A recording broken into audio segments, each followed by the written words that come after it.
Good evening. Thank you for coming tonight to the Central Hill Campus Phase 1 first community meeting. My name is Courtney Kirk. I am the project manager of the Central Hill Campus Phase 1 project. I am the streetscape and public space planner for the city of Somerville.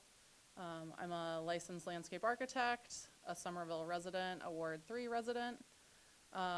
So this space is one of my community spaces and definitely a space for many other Somerville residents, not just in Ward 3.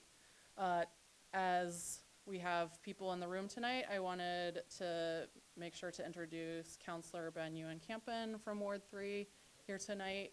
And from on the project side, we have Kathy Piantigini, who's the Director of Libraries. We have Justin Schreiber, he's a transportation planner who's part of our team. And then on the design consultant side, we have Michael DeFazio, project manager, and Laura Monies, landscape architect, both from SMMA, who is the architectural and landscape architectural team that is working on the high school project and the Central Hill Phase 1 work. So just to give you guys, all right, so tonight, basically the Phase 1 work, we're primarily here to get your thoughts and ideas about the Central Hill Playground and the Memorial Walk East. So tonight the team is gonna lead you through the design. We'll have some time to discuss and then talk about next steps. So we have a lot of people from the city that are involved with this process. They were all involved in the master planning process. I came into the tail end of the master planning process and taking over the role of implementing the first phase of Central Hill from Kristen Stelgis, who was the project manager for the master plan process. So I've been charged with getting the stuff brought to a construction document level and built. From the design side of things, we have a long list of very talented consultants that we're working with, and a majority of the SMMA staff has been involved in the master plan process, as well as overlapping with the high school work. So we're really actively trying to think about Central Hill as a cohesive project as we implement each phase. Just to give you a bit of schedule, so we're at community meeting 1. We will have another community meeting. I'm anticipating that it will probably be sometime at the end of August, maybe the beginning of September. And that meeting, we're going to focus a little bit more on the streetscape and the transportation side of the project, and come back to, we heard you on the memorials and the playground, and this is what the design will end up being. We plan on wrapping up all the construction documentation by the end of the year so that we can put the project out to bid at the beginning of 2020 for a spring 2020 construction schedule that we hope to have everything finished in close proximity to the opening of the high school. This first phase is very much tying into the front facade of the high school and the library. Sorry, when you say the documents are going to be done by the end of the year, that's just for what we call in phase 1? Correct. And you're going to tell us what that is? Yes.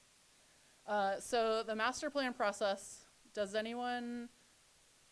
are you familiar with what a master plan is?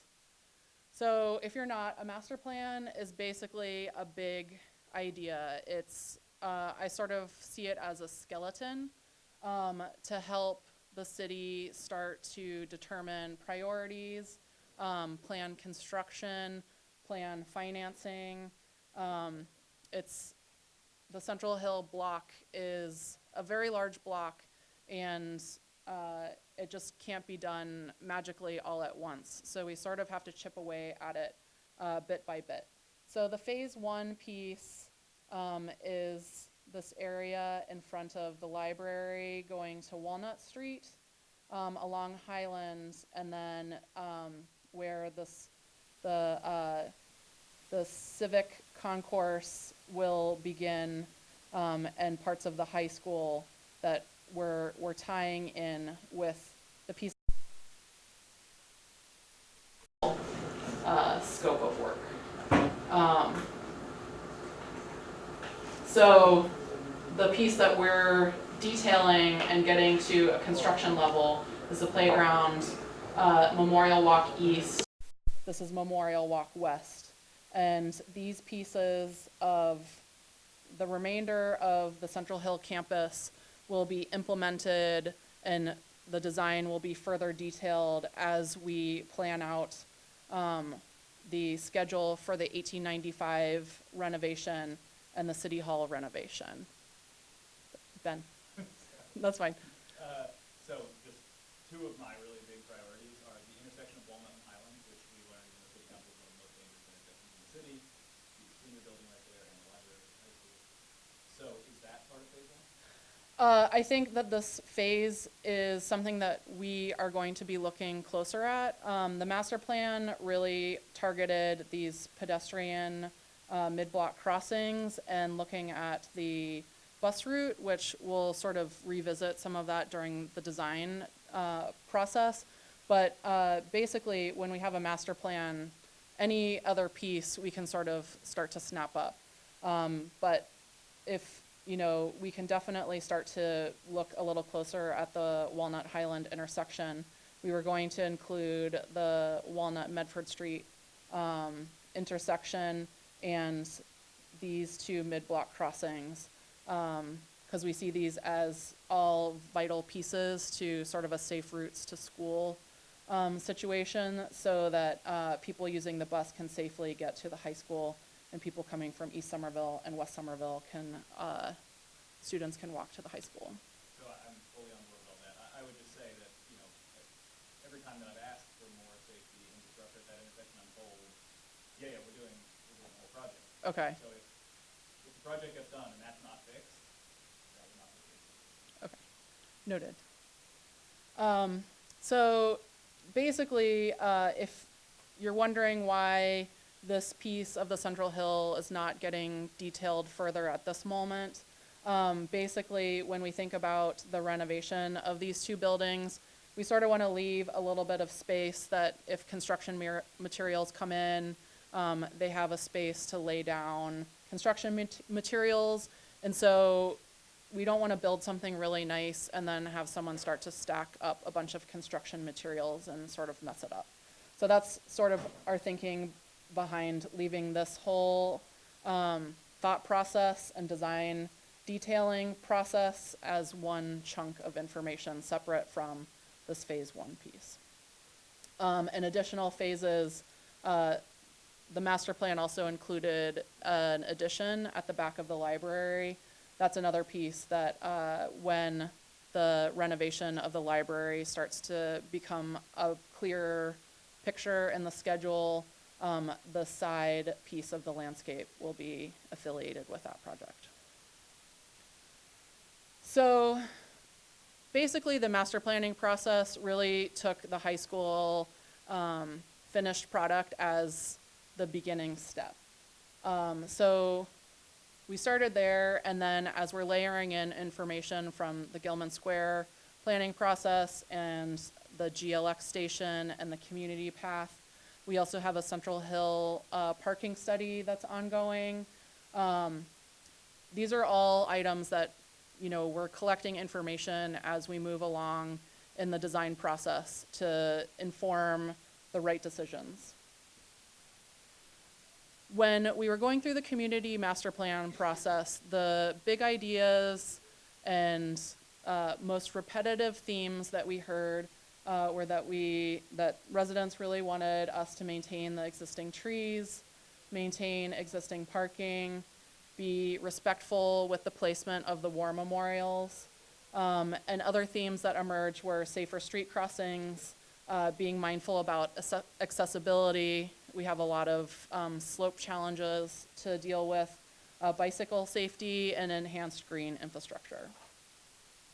So as I was talking about before, the piece in purple is really what we're talking about right now, and these phases will be in the future.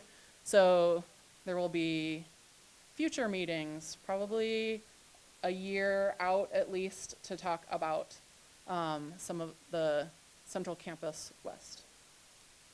So with that being said, I'm going to turn it over to the design team. Thank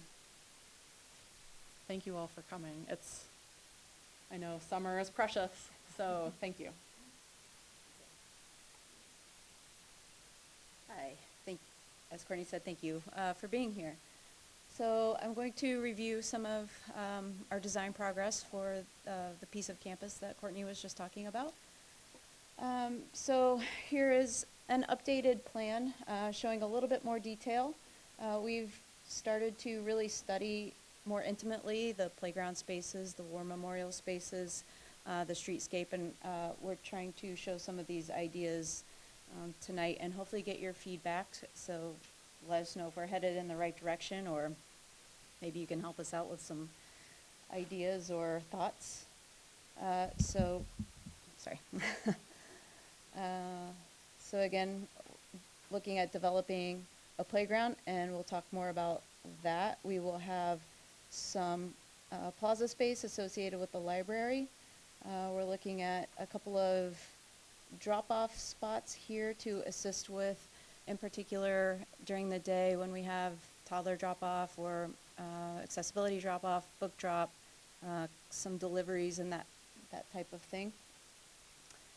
In the middle here we have the Memorial Walk, and we've studied so far how those memorials are placed related to Highland Ave, and from the campus plan they were tucked up tighter to Highland, and now we're starting to pull them back a little bit, and we're looking at how the spaces compare to each other in terms of their size. So we don't want one memorial to be any more important than the other, and we want them to feel cohesive, like they all belong together, yet they do.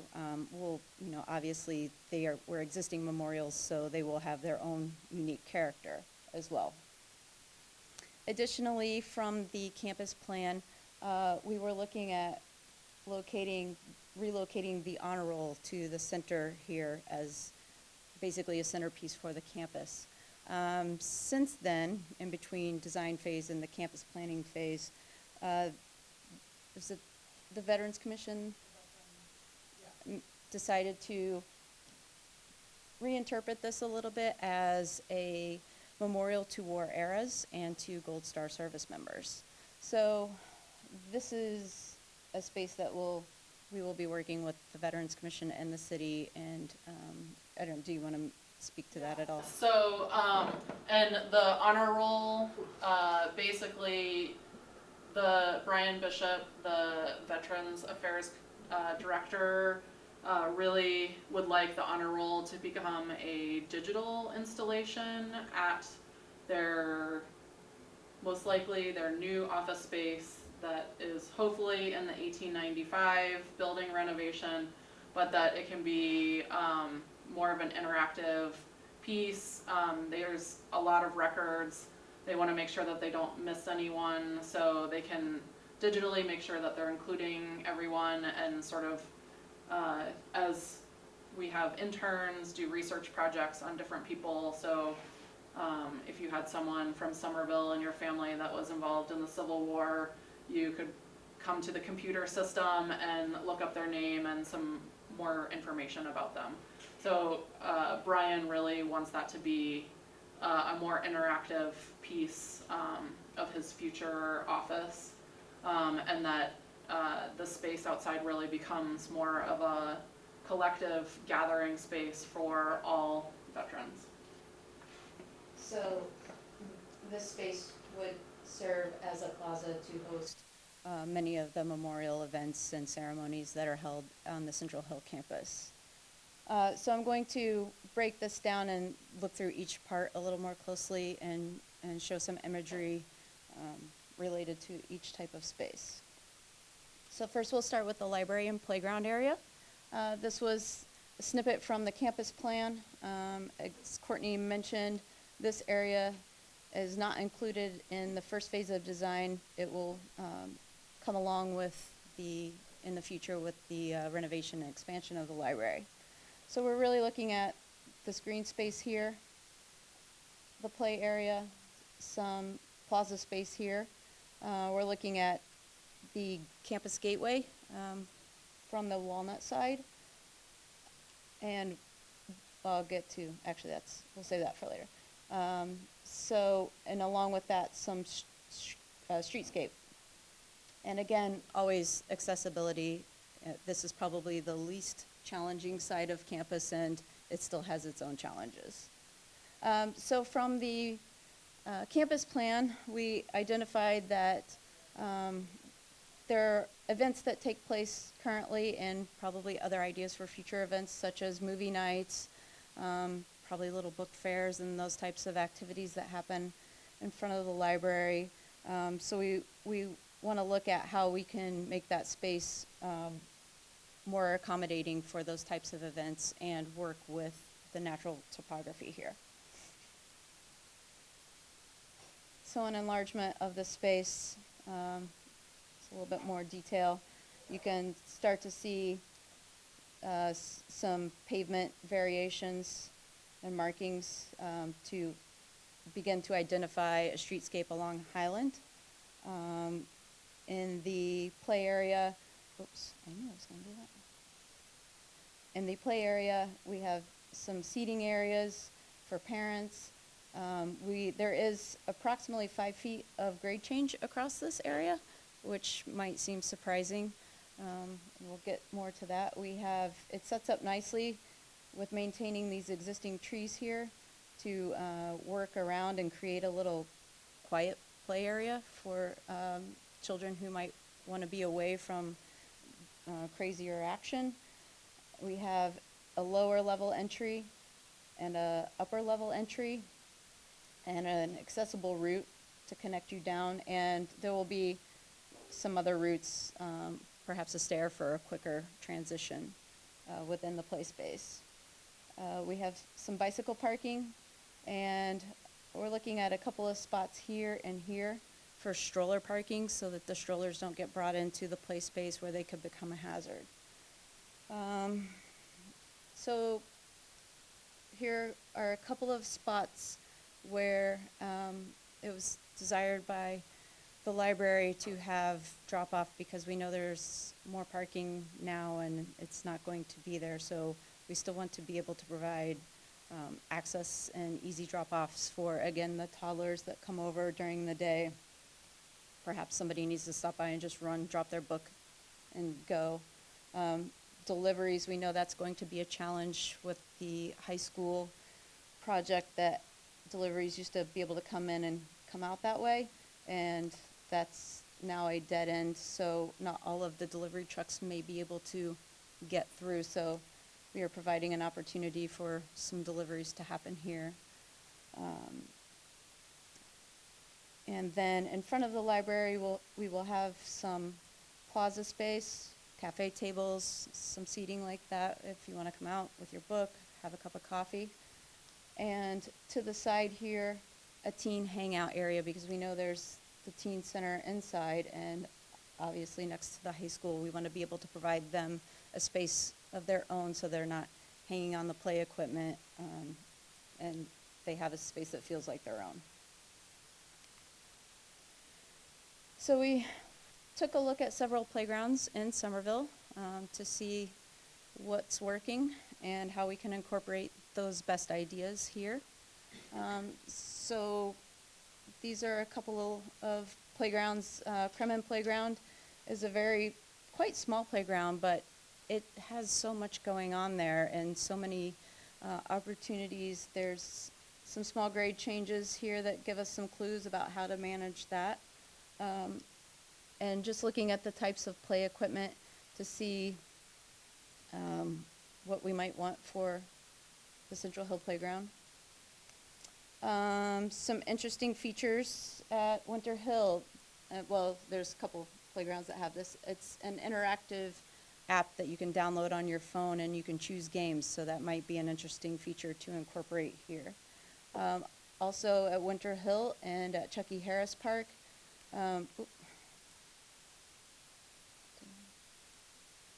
we have lots of grade change. This is at least 8 or 9 feet, and there's been slides and climbing and a small amphitheater incorporated into that slope, which it's fantastic. And over at Chucky Harris, again, a couple of slope opportunities where some place structures were incorporated into the slope.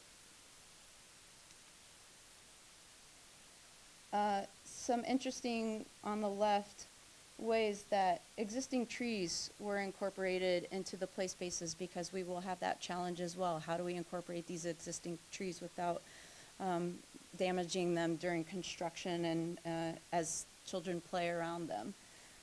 In this case, a small deck was built up and around the trees, which gives children an opportunity to jump around and change levels there. And on the lower photo, the play surface comes up and wraps right around each tree and just really embraces them into the landscape. On the right, at Lincoln Park, is an interesting seating area with, again, another little deck that almost sets up like a little performance area. And there's space in the library green to create something like that. And as well as an incorporated stormwater feature, which we will be looking for all the opportunities for incorporating those as well on campus. So Courtney did some early reconnaissance here at the library and got some feedback from folks and what type of elements they would like to see within the play area. And what she heard from that feedback was, again, some cozy play elements that would be over in the quiet play area for students who might be overstimulated or would like to just be away from the bigger action. Toddler swings, again, we know lots of toddler groups come over here during the daytime. Overhead climbing elements, colorful surfacing, and perhaps a splash pad. So later, I think during the discussion period, we have some boards over to the side that we will be able to have you help us put your comments and preferences in, and any other ideas you might have, and that includes some of these play elements, as well as ideas for themes for the playground. Again, what Courtney heard is that there's interest in having a theme for the playground, but not a literary theme, nothing too specific, something that allows for more imaginative play. So we've come with a couple of suggestions, but again, we are certainly open to what the community would like to see. So one idea is nature play. There are lots of interesting play elements to mimic and imitate and have a more natural feel. Perhaps a science or technological or futuristic type feel to the playground.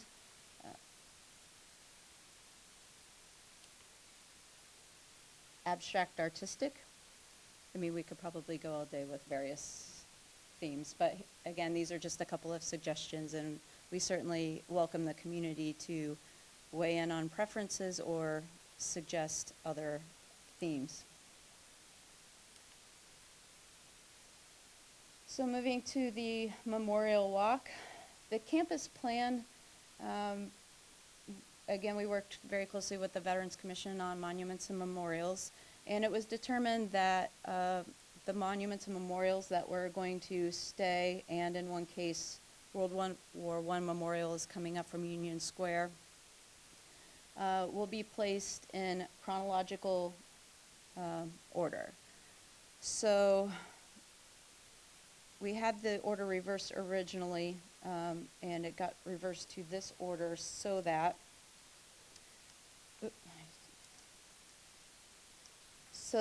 in the block that we're going to be working with first, we'll have the Korean War Memorial and the Vietnam War Memorial.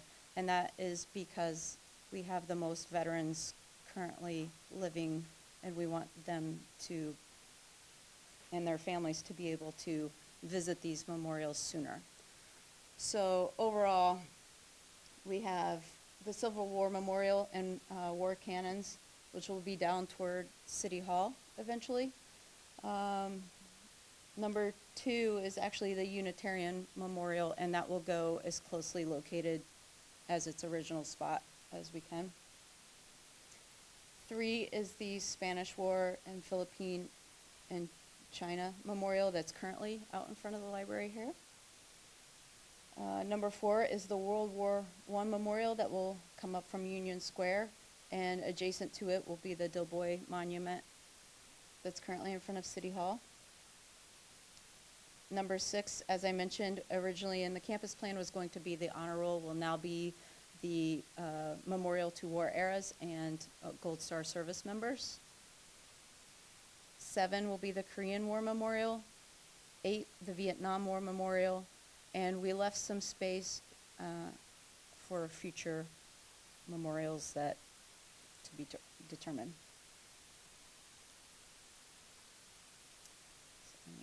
So, as I mentioned, originally we had these memorial spaces with access directly off Highland Ave with some vegetative buffer.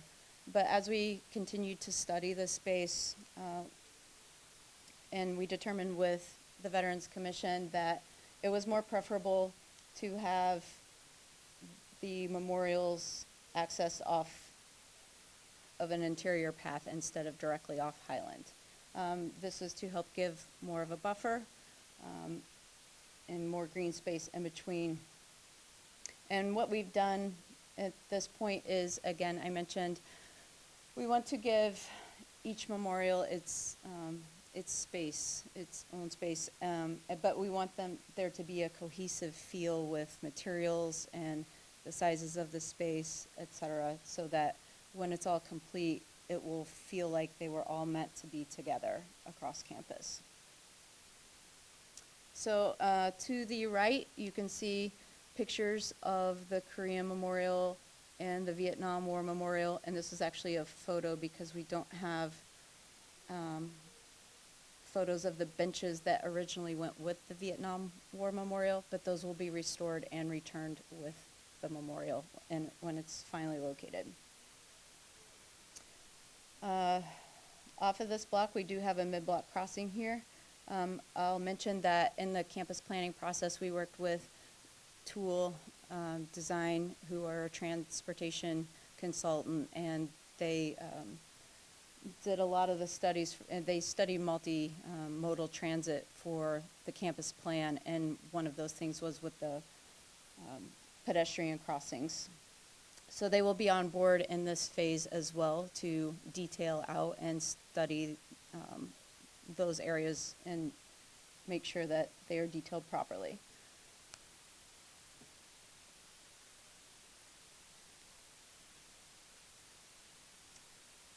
So the Memorial to War Eras and Gold Star service members.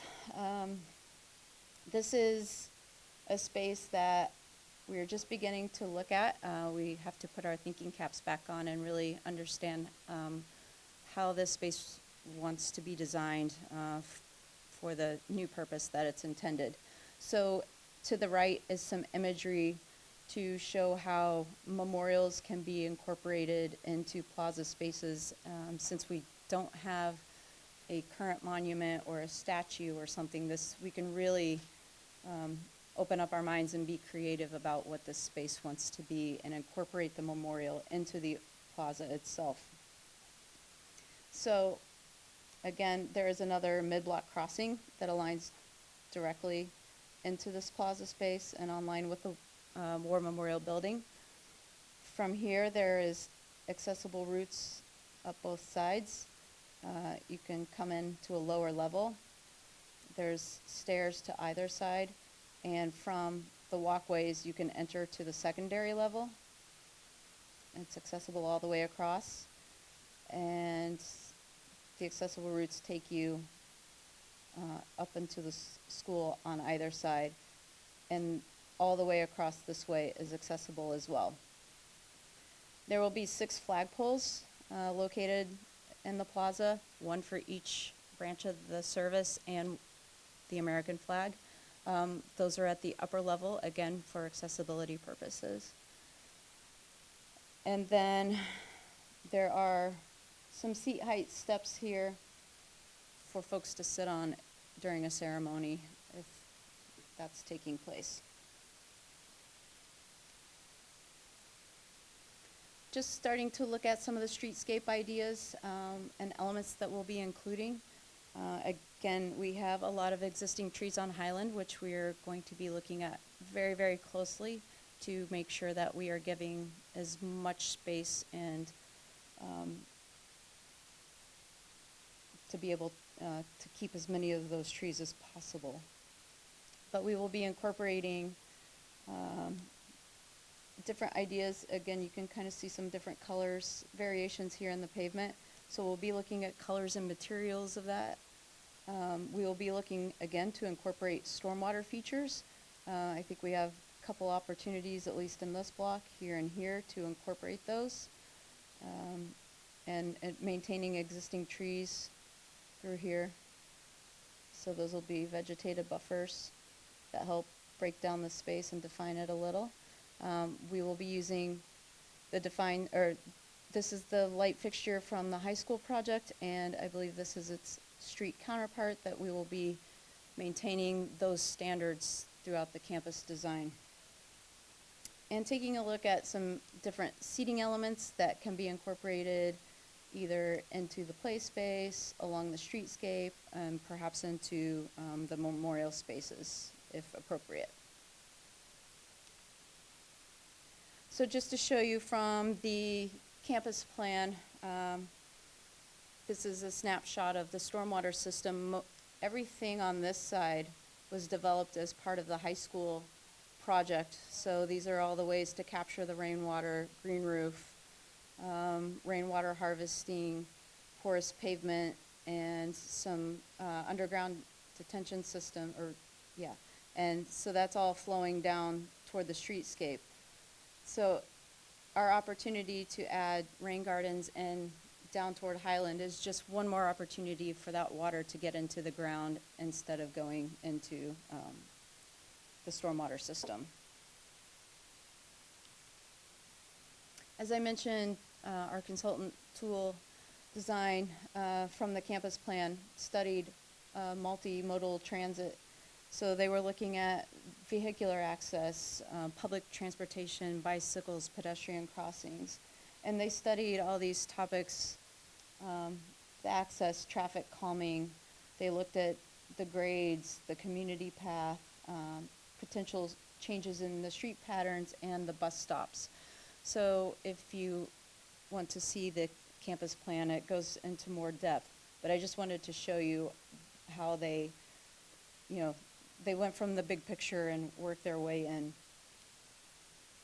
They also took feedback during the campus planning process from the community and tried to incorporate that. So we know that in our current project, we're going to be looking at some of these traffic calming and street crossing improvements.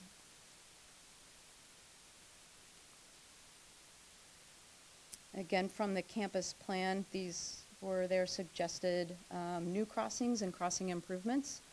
The ones in gold will be incorporated, and as you mentioned, make that one gold.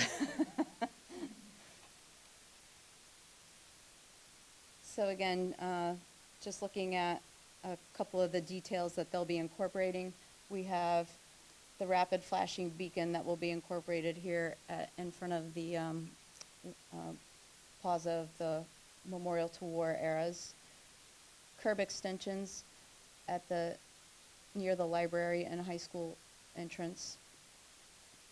And again, this is Walnut and Medford Street. They were looking at curb extensions there for safer crossings. And again, we will add that Walnut and Highland crossing. In the campus plan, we also took a look at signage and wayfinding, so we will be incorporating that into the design as well. There is a system and various levels of signage, so we will be incorporating one of the gateway signs at Walnut and Highland. We will have various signage for vehicular or vehicles to know where they're going. We will have lots of pedestrian signage, including directories, directional signage, information signage for the monuments, so that when folks go to visit the monuments, they can get the history, and building markers. So our graphics team laid out a plan on the campus plan and identified the locations of the different types of signage. And so in our current phase of design, we will be studying this further and in more detail and making sure we have all the appropriate signage and wayfinding for campus. This is another space that was initially put into our design scope for phase 1. However, I don't know, Courtney, do you want to? Yeah, I mean, so the community path node, this is adjacent to the station entrance for the Gilman Square station. This is a piece of property on the high school property that through the master plan process was sort of designated as, hey, we could do something here. What we do there in the master plan, it was SMMA put out ideas, like it could be a space for art, it could be another space for a blue bike station, sort of continuing on with a lot of the stations that are on the existing community path, as we're extending it, providing another mode of transportation along the community path. This is a space that we hope that we can get to it as phase 1, but I think that there's still some squishy negotiating between the Green Line and the high school project about is this okay, this is what we're gonna do, are you okay with it? So it's there, we would love ideas for it. We want to do something there and hope to get it built as part of phase 1. Ben? Can we say ideas? Sure. So, we had a meeting with the Disabilities Commission, who said that the Gilman Square Station, which is down behind the high school, for folks in wheelchairs to access City Hall from that station is impossible. Because basically they'd have to come up either Walnut or School, and it's too steep. Doesn't work unless you have a motorized scooter, and even those. So, ideally it would be the MBTA paying for it, but this is actually city land, and it's presumably really our responsibility to have an elevator there.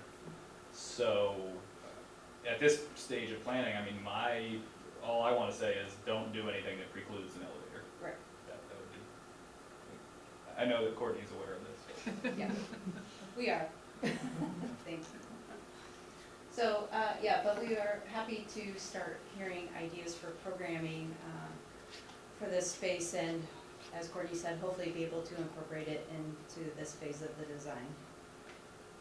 Question, Yeah. is the blue bikes idea, which I think is a great idea, is there other provisions along the path for that to be, or would this be the only location that this is a possibility? to So include that? far, I think this would be the only possibility for one. However, I don't know the other station layouts quite as well around the community path. So that's definitely something that, There's one near Lowell Street. It's on yeah, Highland, that's but probably the last one. That's the closest to the community path. Yeah, But that isn't, that's down below, that's up above as opposed to down below, right? Yeah, it's not on the path. Right, It's exactly. probably I would well. encourage that they, one, be on the path, if not more, because it is something we're trying to promote, and it seems to be the obvious way to do that is to put some bikes along there that people can pick up, and particularly here because of the high school, because of the number of people that are coming up to City Hall and such, and because of the grade difference, that it really should be particularly. And there is location. an existing one at City Hall. as Right, well. but it's a totally different Right, slope and level, right. just like what he was saying about the Right. ADA, and so it's, Yep. My name is Tim Deneen. I'm at the V&A, and I also attend the GOX meetings and stuff. There is actually, right now, on the community path, there is a blue bike extension down by, down around Cedar Street. Okay. And that's been on there for quite a while and stuff and everything, and everything. Great, thank you. Yeah, we'll take a listen to that. So, okay. So that's the overview of the plan currently. Open it up to any comments, questions?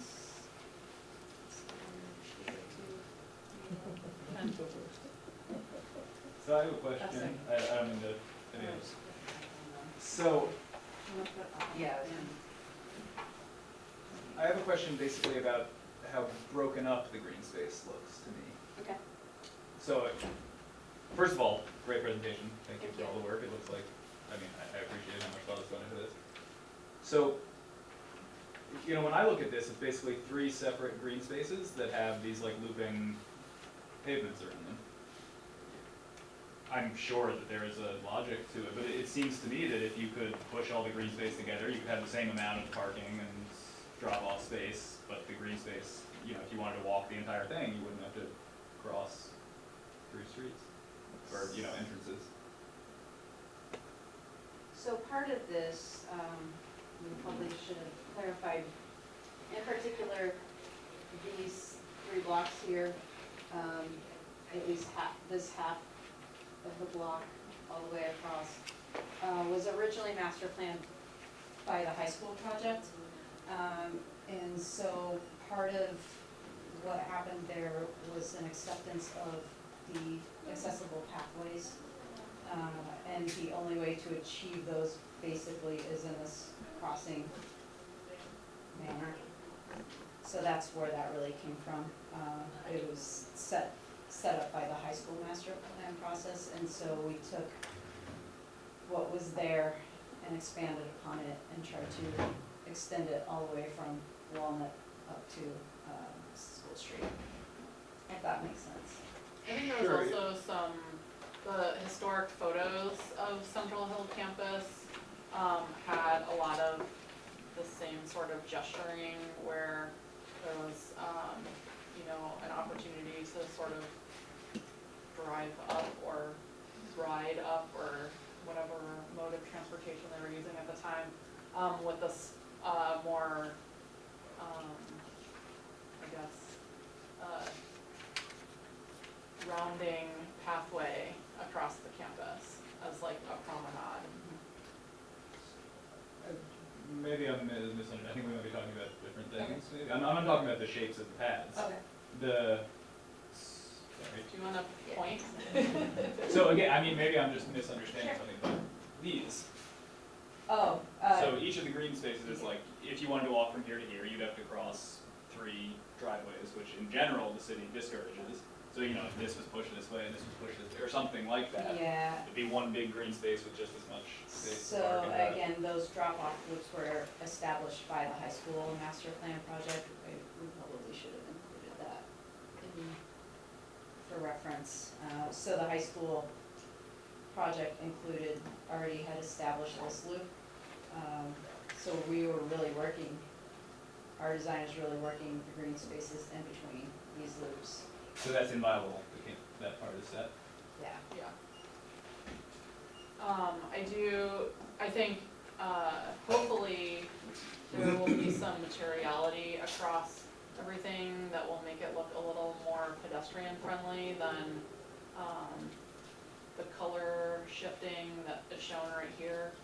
I think that the overall intent is that, the spaces around Central Hill are perceived as more pedestrian focused, plaza focused, gathering focused, and less car focused. So cars will be able to access those spaces. For instance, the goal here is that really that's a drop-off loop and parking is TBD. Along here, there, I believe, are 12 spaces that were approved with the high school project. The goal being that this is really more of a plaza space for bigger events, you know, the tree lighting, menorah lighting, those types of events that happen on the hill. But yeah, these particular drop-off loops were established in the high school project as part of the master plan. As Courtney mentioned, we're trying to take materials and lighting standards and those kind of things and expand them across the whole campus to help bring that cohesive feel. So I know you said that some of your main priorities are keeping the existing trees and the parking that's there, and you wanna get rid of as few of those as possible, so like, do you have an approximation of like how many trees and parking spaces there are now, and how many are gonna be lost? So we actually, we haven't, our phase hasn't included any parking that wasn't established by the high school project. So that was already done. We didn't take any away. We, if any, we added these 2 loading spaces. Trees, yes I do. The parking, the zoning board of appeals permitted a particular number of spaces for the high school project, that is, they had to give a special variance for, however many spaces they allowed, which is less than, what was required by zoning. So I believe any changes to parking numbers would be directed to us as opposed to decided by us. For the trees, so I will try to start from the top and break this down. The existing tree count on campus prior to construction of the high school, not including street trees, was 242.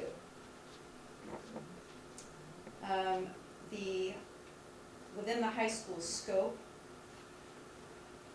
there is 172 that will be left. And then, so for our phase 1 design, we are adding a net 22 trees to our area. And the rest of the phases, since they're not in design yet, these will be estimates, but they'll be close. So the phase 2 design, which will be this space here approximately, will add another net 22. Phase 3 will add a net 20, and then the future phase of the library would add a net 12. So complete, after everything is built out, there would be approximately 248, which is gaining a few over the existing condition. So at least I can speak for design, or the phase 1 design, we will be looking for opportunities to increase those numbers because we know that we want to bring as many trees back as possible. But they just tore down 33 trees, I think, or maybe not 33, there's a sign, yeah, 33 trees were marked to be taken down in June, and there's just like this huge fence of big old trees that are now gone, and it's gonna be really hard to, like, you're gonna put in a bunch of new trees, not these old growth trees, so we talked about it at other meetings for this, and things like, but, it's come up, and it's, I think we've heard from the other meetings that we wanted to save the trees that are there, and it's just disappointed that not a majority of the trees seem to be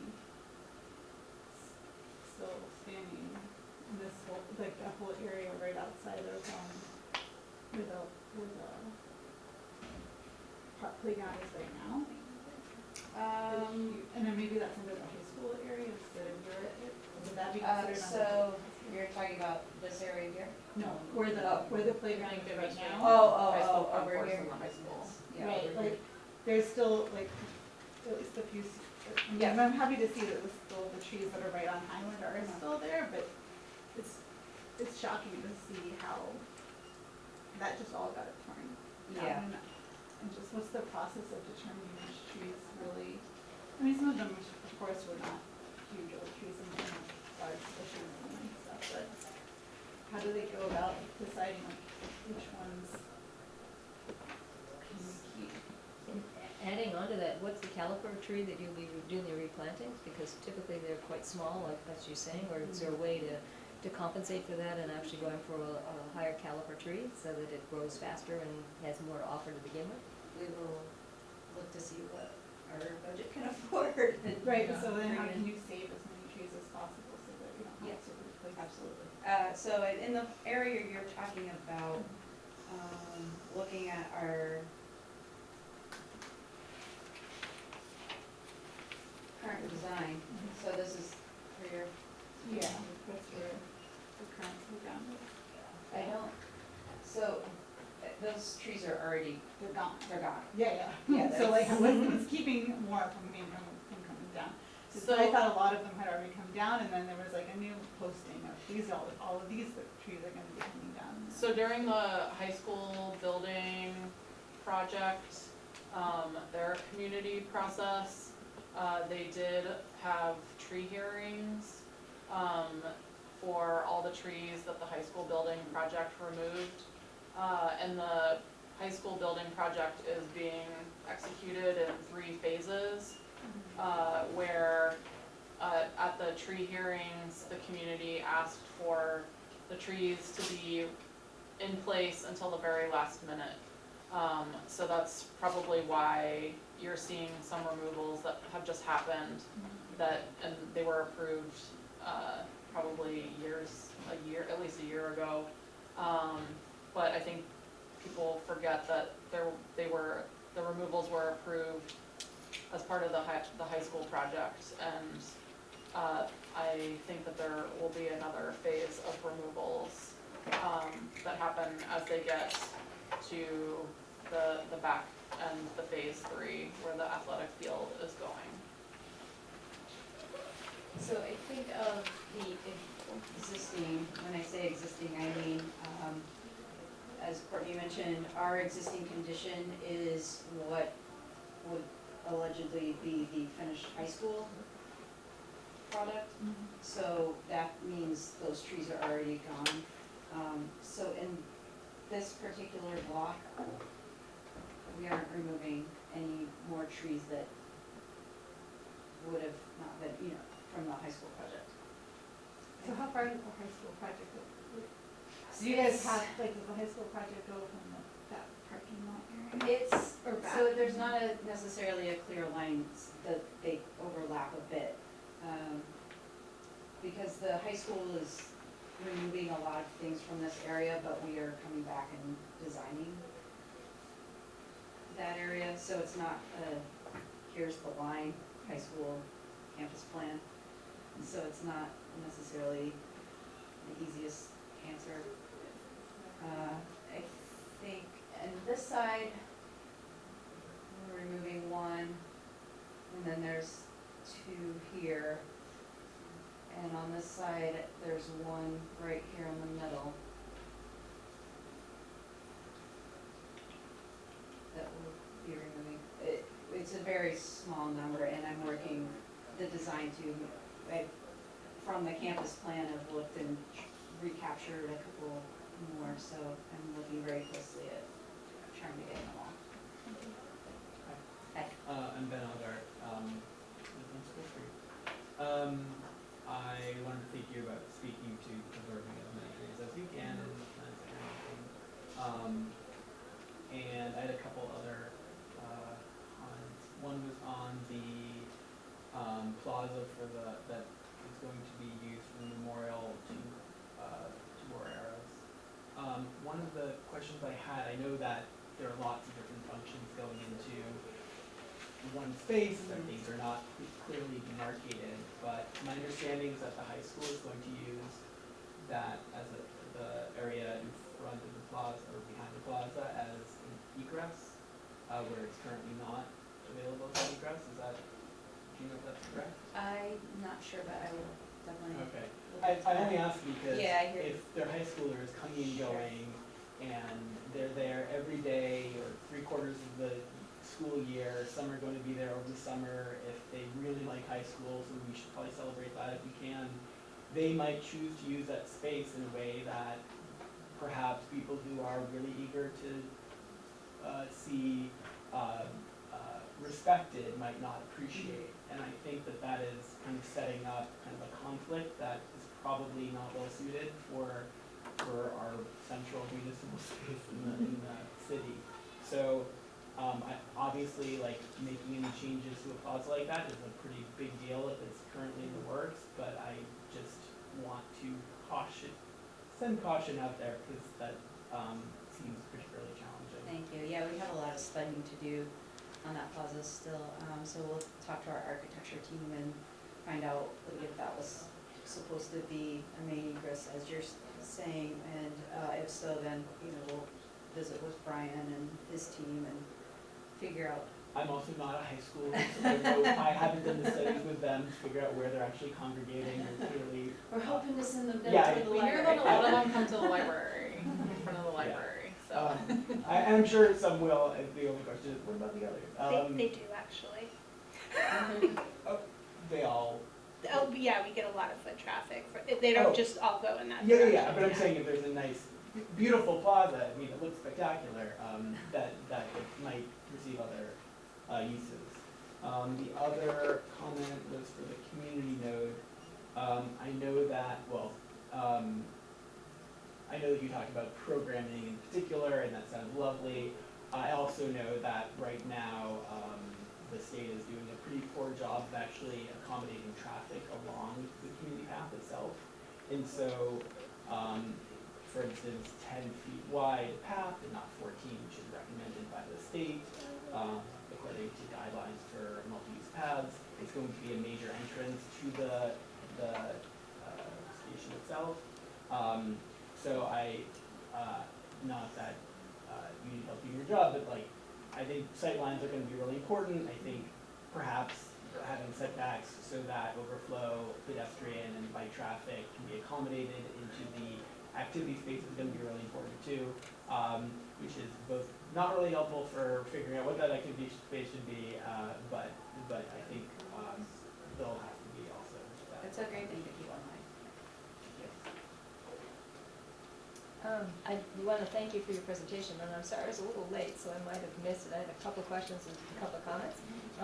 And I particularly like the fact when you were talking about the playground area in the library that you had a teen section there, and sort of picking up on this gentleman's comments and such, because I think it is a big hangout, this area here, because of the high school, because of the library, just the nature of what it's been historically to have that.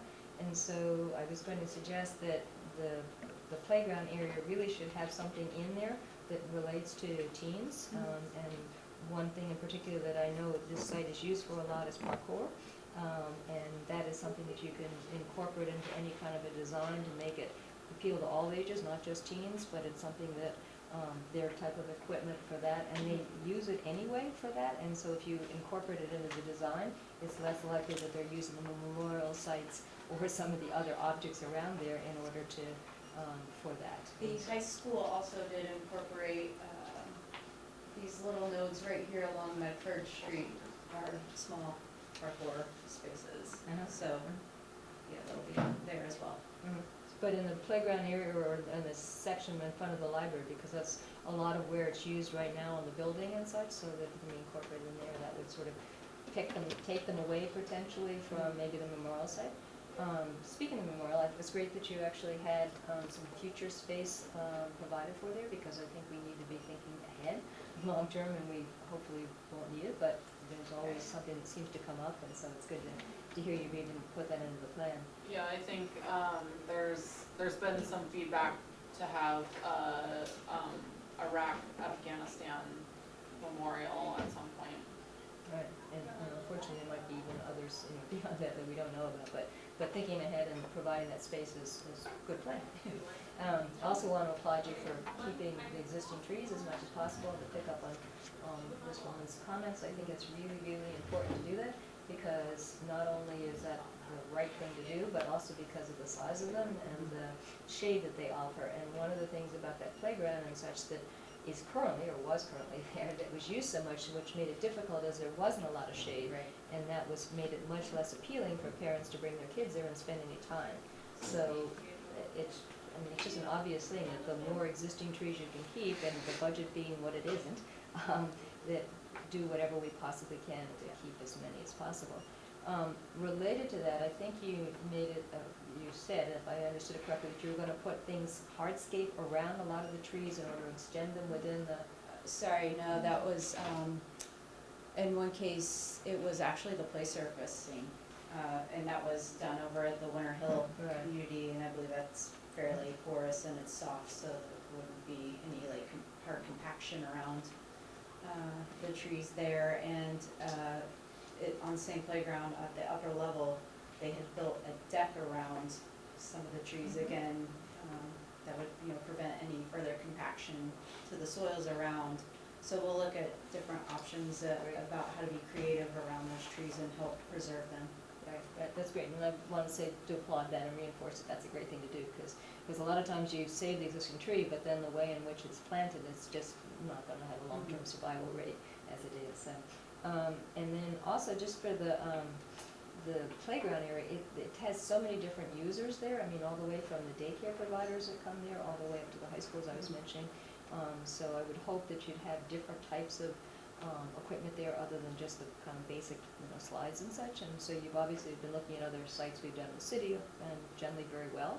But So I think the desire is to have play equipment for both the 2 to 5-year-olds and also the 5 to 12-year-olds.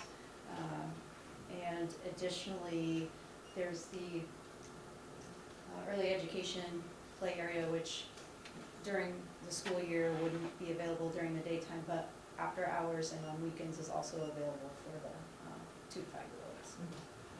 yeah, good, because that gets very heavily utilized, Yes. as I'm sure you've known when you've done any scouting out there.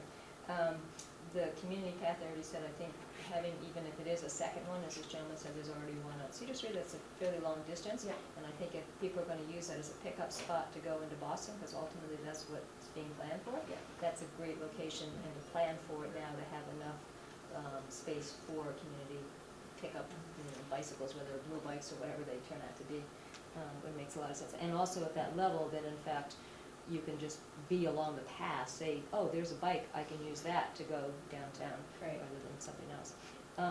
And also, I want to reinforce what you said about the memorials, the information being more than just a name, and having historical information and the significance of the site, because I think a lot of people have just ignored those things. I have no idea what it means. Spanish-American War is like, it could have been when the dinosaurs were born. Right. So I think it's great that you're already thinking Yeah, ahead so we'll about be it. working with the Veterans Commission on the, language that should be included for each of those spaces. Yeah, because we have a lot of spaces in the city that are not well documented until recent years about what their significance is historically, and I think this, again, let's avoid that, saying that.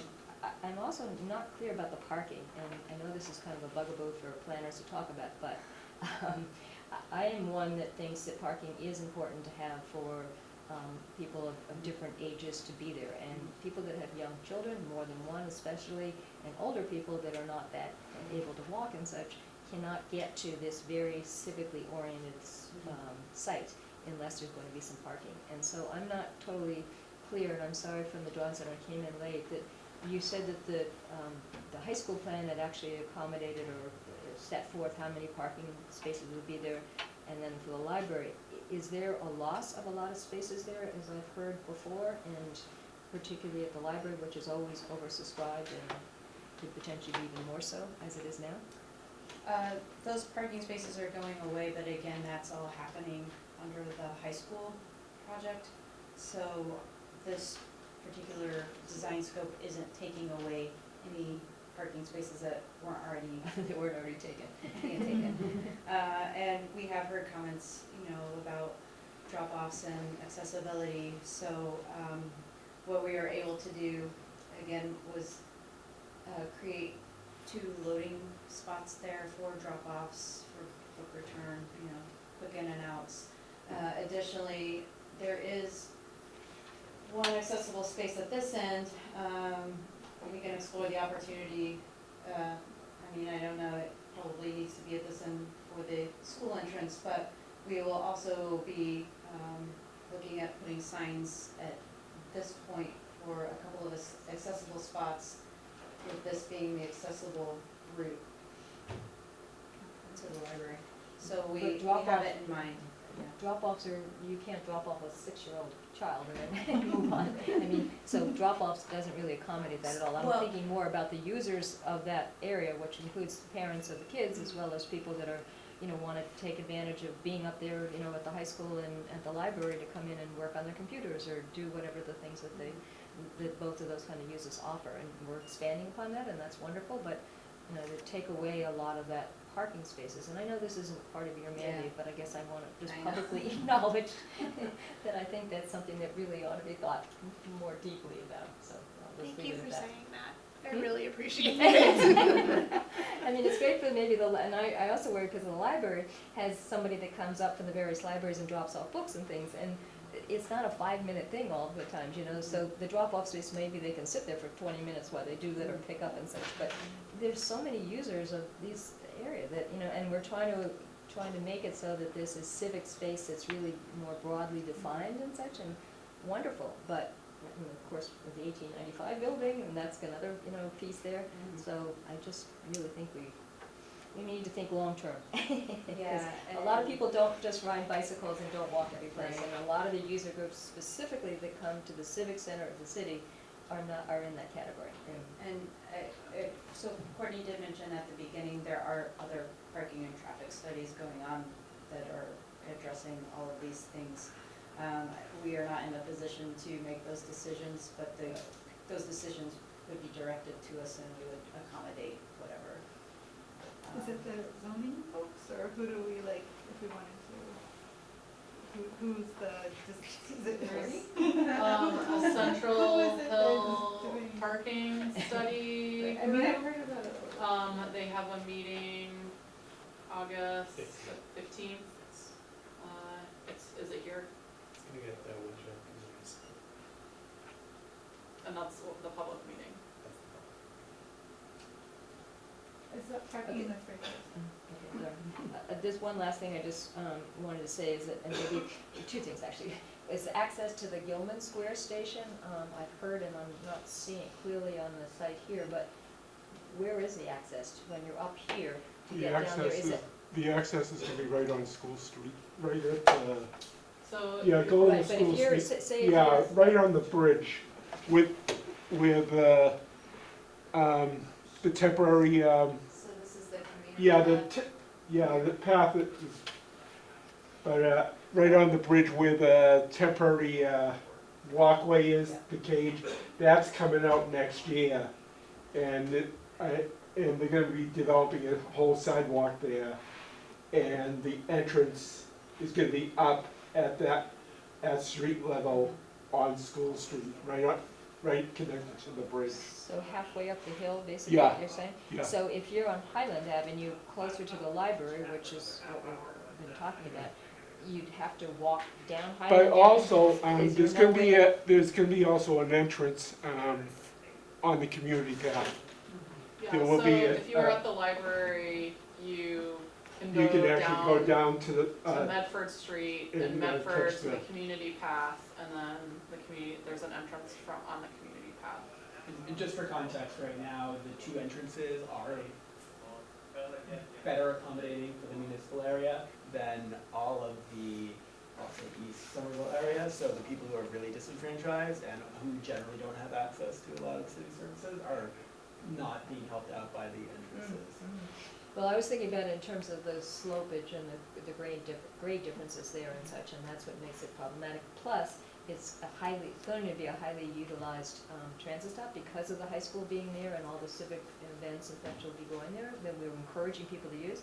So, since this is part of the preferred campus plan, I was hoping that there was a way within the campus without having to go all the way down to School Street or Walnut Street, both of which are pretty hilly, to do it internally, so, but maybe, so that was more a question as well as a concern if it's Yeah, not being and addressed. I think, I mean, every piece of the Green Line at this point is still under negotiation, Mhm. but there's a strong desire to have, an elevator at 1895, so you can go down to the athletic field, and then another elevator, over by the stairs, at the high school, and then you can go down to the community path, station entrance. That is a strong desire that everyone would like to see happen, as well as we were planning the Gilman Square, area, that the development, the future development for the Holman site Mhm. has, some sort of, crossing over the train tracks and can connect with the Gilman Square station. I mean, these are all things that, we are strongly advocating for and planning for, and trying to work everything out with getting as much as we can through the Green Line process. So bringing these up now is maybe helpful to you to make the case that that's something we really agree needs to be reinforced. Is that right? Yes, and I mean, it's we're also just to think about ways in which also we can. helpful for state agencies to hear these same things as well. Mhm. Okay, oh, that's good. And then the last thing is just about, what do I guess called restrooms, I don't know if any, but since we're talking about parks and a lot of outdoor uses there and such, is there any provision someplace here for space for the porta potties or something of that nature here on the site? Because that's one thing that really precludes a lot of people being able to utilize the site for very long, especially if you have young kids or you're, using it for events that are outdoors. And so I'm just wondering if that's been thought about. I We would started hope putting them in a lot that of the people parks. are able to use the high school and the library and any of the civic buildings for a restroom, and if there's a bigger movie event, typically there's a porta potty that's brought Is the in. library prepared for that? 'Cause, is that something that's of general use, the one bathroom that's in here in order to use on a regular basis? Because I'm just thinking about all the daycare users and all the young kids and things like that, that utilize this site, and we're, that's wonderful, and parents on the weekend, and even when the library's not open and such, it's just, there's just not a lot of places to go from here. And so we've started to incorporate that in a lot of the playgrounds now in the city, and I think that's a huge help to people feeling like these are good places to go and spend some time. That's So- definitely something that, there is a porta potty task force. Really? I can check in with them and Okay. get their feedback on if they've been assessing They, Central Hill at can I all. just say, there has been emails from Stephanie Hirsch to parents lists about that, and there's a strong, lots of reasons if you want us to go into all, I can go into some of them about, why it's so important for parents to be able to do that, especially if there's no space for them to park, so then they're gonna have to be far from home when they're coming and bringing their kids. But there were guidelines, I guess, that the DPW put up that like, if these things happen, then we can probably put it there, so if you could look into what those guidelines are, then that maybe. And but Because there's- the library's closed on Sundays or Well, yeah, in the the libraries summer are and in, that. at night, with a ton, I mean, there's just lots of, and it's not only for young kids, I mean, as people get older, it becomes an issue, and it's, again, something we need to think about beforehand, so that in fact, it's not like, oh, there's no place to put the thing. Because there's something about like getting them there and getting them clean, so like if you could work with Right, DPW to that's figure another out how to make that space, now that we know what the guidelines are. That'd be great. Another question. You notice that the crosswalks are moving from where they currently are, and having crosswalks in the middle of the street isn't how they currently are situated. I know I actually do use these random streets. Can you just provide some context for understanding some of those recommendations? So, our consultant actually made those recommendations, and they looked at the neighborhood and the, major destinations like Union Square and Milton Square and, other surrounding areas and where the, major traffic flows were gonna be coming to campus, where on campus they would be going. And those were their recommendations for the mid-block crossings. I think it also ties in very nicely with, the bus stops Correct, along yeah. Highland, so there is a strong interest in making the bus route more efficient, the buses that run along Highland, so talking about the bus stop being the far side of the intersection stop, so the bus can go through a stoplight and then stop at the bus stop and let people on and off, so they don't have to wait for the next light to be able to go again. Yeah. So that really starts to line up, especially with the mid-block crossing, that there's a stop somewhere in the middle of Central Hill that we can organize that mid-block crossing with that particular bus stop, and then be able to have an accessible route up into the Central Hill campus from that stop. Cool. I love the idea that if we are losing parking spaces, that we are optimizing for public transit. That sounds very smart. So, and actually, in reality, I think with the bus stops, it's not losing, it'll be swapping, because the bus stations will be shifting slightly, so wherever it was, you would shift it, and then you would gain those couple of parking spaces back on the other side. Oh, I just meant in general, yeah. not Okay. specifically Highland. The other part, this will sound really weird, but, cause you guys aren't transit experts, but, like, if it's a mid-block crossing and people when I don't cross in the mid-block, but I still cross in the cars are gonna see this flashing light, or maybe it won't be so flashing since I won't be right there, but like, is there a tolerance for jaywalking near those crossings when they're mid-block? Well, I think the idea was to help prevent a lot of jaywalking and crossing of Highland where there weren't the existing crosswalks because they were so far apart. So this was to hopefully help mitigate. Yeah, and there's, I would say like a rule of thumb, urban design wise, that people like to have a choice on their route about every 300 feet. So if I haven't done the measurements, but I know typically if you decide that you want to cross and you're around 300 feet, or you want to do something different, that's a good place to put in a new crosswalk. It just occurred to me, I was curious if you have any idea of like how many numbers of seats you plan on having for the green spaces? Like around the playground, how many places can people sit? Around the war memorials, like approximately how many people? We haven't necessarily looked at that specifically, but we will happily, I'm thinking about it just from the library perspective, but, you know, I mean, technically, that would be. one could sit on probably yeah. any of the grassy area, but I guess I'm thinking about specific, like benches and things that are intended for people to sit. Yeah, if you have specific thoughts on that, we'd love to do that. Yeah. It will help us. I just didn't know plan if you guys had appropriately. thought about it at all. Like, do you want To a degree. up to 25 people to be able to sit in front of one of the memorials, like at lunchtime for high school staff or city hall people or library patrons, you know? We would love all that Yeah. feedback, yeah.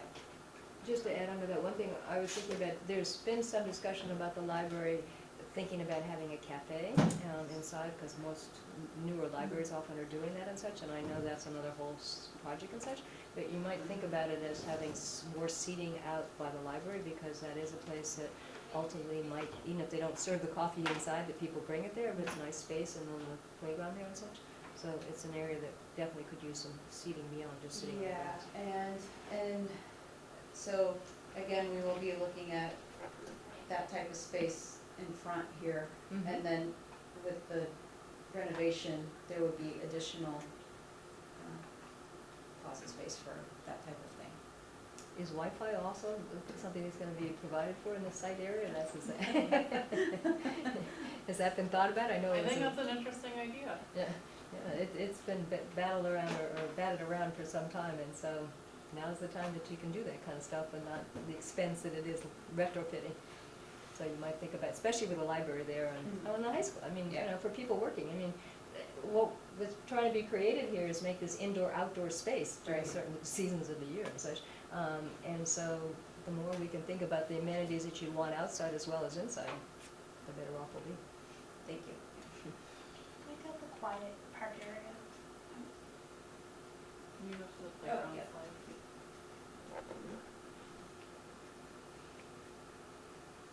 So, this would be the larger, more active area, and with our existing trees here, it sets us up nicely to, have them be part of a buffer to a quieter play area or play space. And I'm sorry, can you also point out, I see one of the entrances, is the other one closer to Highland Ave? Yes, so Okay. there would be an entrance here Mhm. from the Highland side and one from the upper side. There's approximately 5 feet of interchange across this space, so we will be accommodating an accessible route within the space, and we will be working with some of those slope ideas to incorporate play onto the slope, and we will provide a stair or some other quicker transition for a parent to be able to quickly. Yeah, I was wondering about the idea of maybe having an entrance on the side where the driveway is, instead On of this side. maybe the one on Highland Ave. Only like as it relates to the crosswalk that is there, Okay. but just a thought.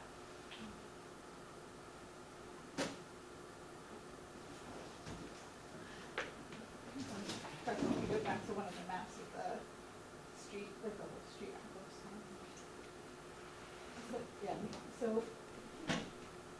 you are in like one of those triangles with the, or rectangles with the loopy thing. One of these? Yeah.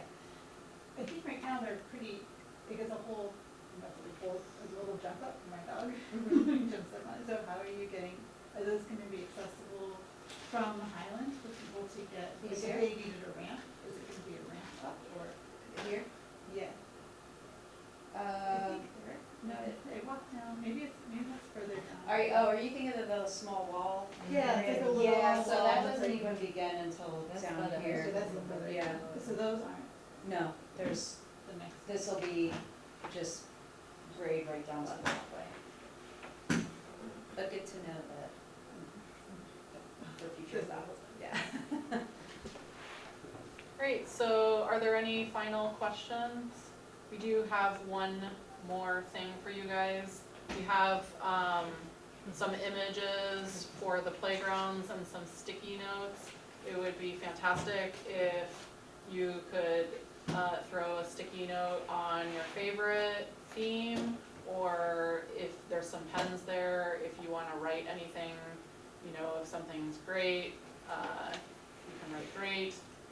If something is awful, like, you can write awful, but we would appreciate your feedback And on. please include any other thoughts or If we ideas miss something, you're that you have. missing, I don't know, a tire swing or. We didn't go over the next steps. Oh, so for next steps, thank you all for coming. As I mentioned previously, we're planning on having another community meeting at some point, probably end of August, beginning of September. And that's where the wealth of feedback that you've participated in tonight, we'll be digesting that and moving the designs for the playground and the memorials, move them technically further. And in the next meeting, we'll also be more prepared to give more detailed information about the streetscape. And then, as I said, the full design process, we're planning on having it be technically finished and ready to go out to bid at the end of the year, so that at the beginning of 2020, we can submit a bid to get a contractor on board and start construction spring 2020. Is that like pull in a playground design firm for that kind of thing, or is that something that you're designing? Like, how So does that? we would work with a playground vendor, and a lot of that's to do with liability. They know their product much better, so we would look for a vendor to work with and help us design. And we would design the space around, and they would help choose the equipment. Does that go out to bid, to a separate, separate bidding process that you then review with the city and such to hire that firm?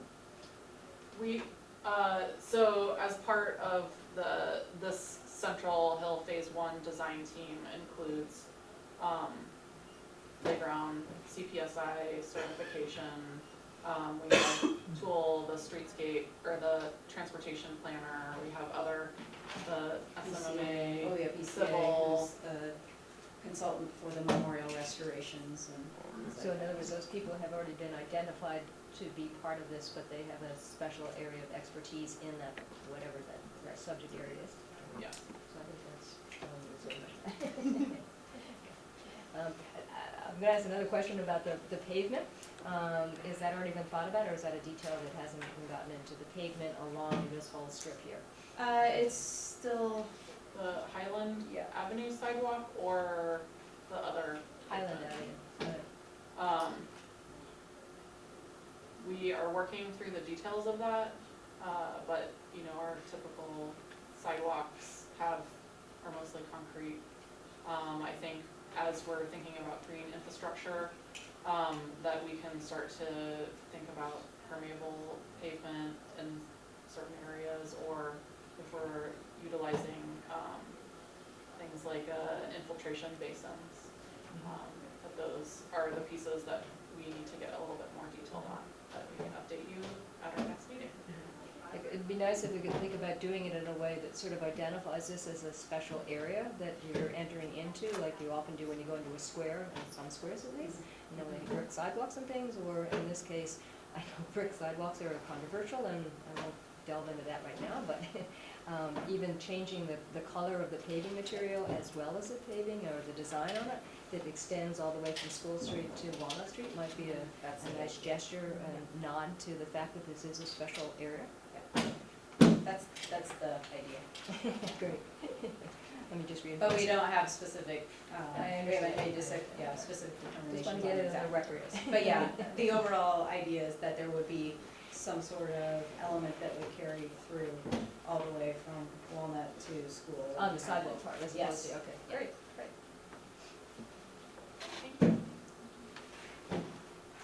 Thank you. Thank you. So, yeah, please take a sticky, A marker. anything.